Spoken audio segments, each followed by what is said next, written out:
গত রোজার ঈদের রাতে আমরা কিশোরগঞ্জ থেকে ভৈরব এসেছিলাম শুধু একটা জায়গায় খাবো বলে, the nature lounge rooftop restaurant.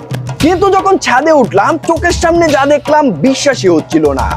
এত দূর এসে রেস্টুরেন্ট বন্ধ, মানে স্বপ্নে পানি ঢেলে দিল। কিন্তু গল্প এখানেই শেষ না, আমরা ঠিক করলাম রিভেঞ্জ ডিনার হবে। এবার এসে যা দেখলাম এক কথায় ম্যাজিক। একটা শহরের উপর বাসার রেস্টুরেন্ট, চারপাশে আলো, গাছপালা আর মাথার উপর খোলা আকাশ। এটাই তো বলে ছাদের ছা, শহরের জোছনা। 10 তলা ভবনের ছাদে গাছের ছায়া, বাতির ঝিকিমিকি আর শহর জুড়ে ছড়িয়ে থাকা রাতের আলো।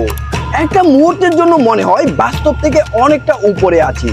এখানে চারপাশে কৃত্রিম কিছুই নেই, কিন্তু প্রতিটা কোণ সাজানো যেন একটা লাইভ পোস্টকার্ড। গ্রিন কার্পেটের উপর বসে থাকা টেবিলগুলো, গাছের পাশে আলো, একটা ছবির মতো ব্যালেন্স। শহরের সব আলোর নিচে, আপনি উপরে। এখানকার বাতাসে ক্লান্তি থাকে না, থাকে শুধু শান্তি। আর যখন বাতি জ্বলে তখন ছাদটা হয়ে ওঠে একটা আলোকিত বাগান। আপনি যদি শহরের ভেতরে থেকেও শহরের বাইরে যেতে চান, তাহলে একদিন সন্ধ্যায় চলে যান দ্য নেচার লাউঞ্জে। কারণ এখানে চাঁদে নয়, স্বপ্নে বসে খাওয়া যায়।